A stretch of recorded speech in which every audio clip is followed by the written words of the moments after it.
Getting into a routine where we are not sleeping for long enough or we're not getting good quality sleep is associated with increased levels of inflammation within our system. Now that clearly is not good news for our osteoarthritis. So in today's video, I'm going to give you 6 tips to try and get you sleeping better in order to decrease that inflammation and improve your symptoms.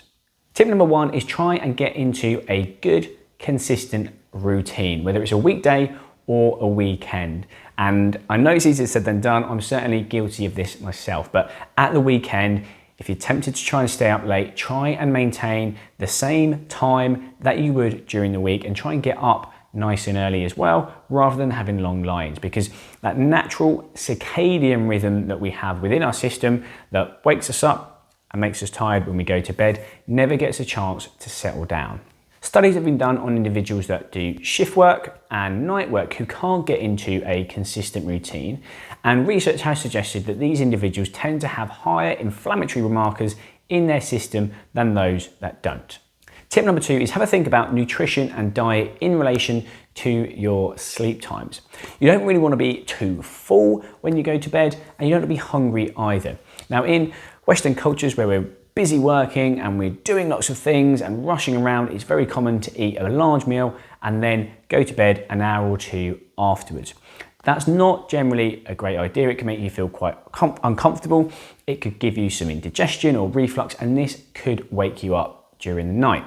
Similarly, if you don't eat very much before you go to bed and you are quite hungry, this could also wake you up whilst you're trying to sleep.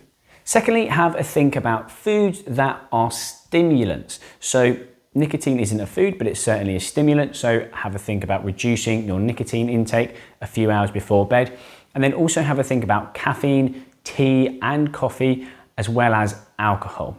Now, alcohol certainly can make us feel sleepy before we go to bed, and it may make us get to sleep initially quite a bit quicker than normal maybe.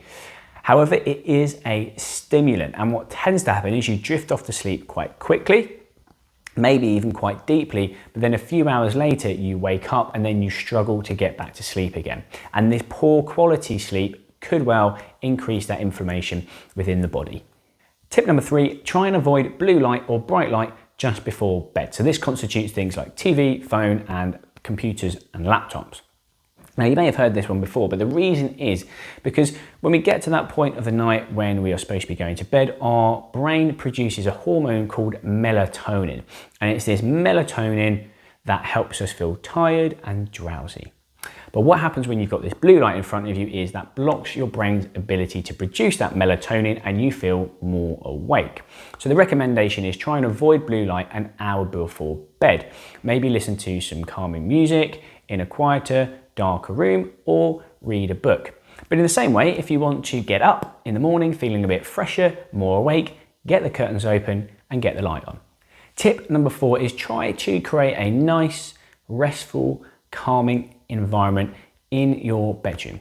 There's 2 things that your bedroom should be used for. One of them is sleep, and the other one is you can use your imagination with that. But if you have got a quite cluttered, untidy bedroom, that can affect how calm you feel. If you're working in your bedroom, that also may not be the best environment to produce optimal sleep hygiene.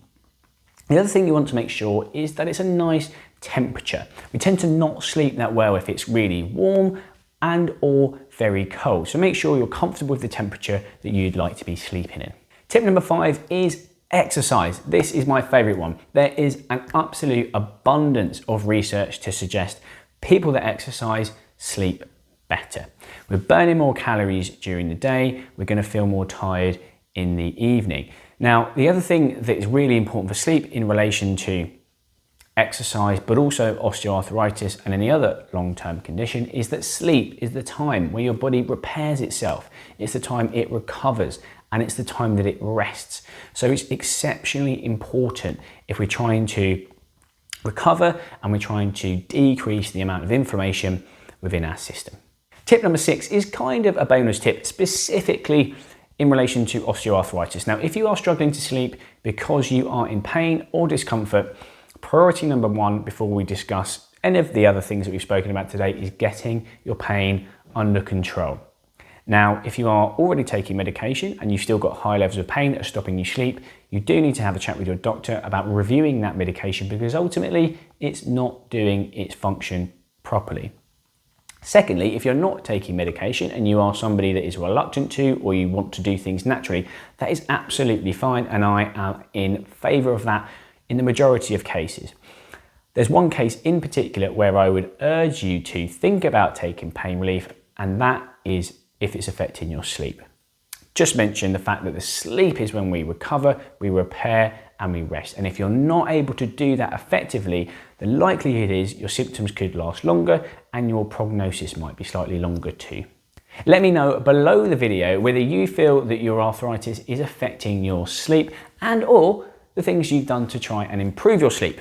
If you have enjoyed the video, please do show your appreciation by liking it down there, and if you're new, subscribe if you haven't already, because you'll get notified every time I release new osteoarthritis related help, which I do every single week, and it also means more people will see the video that you have found helpful. Whilst you're doing that, I'll see you in the next one.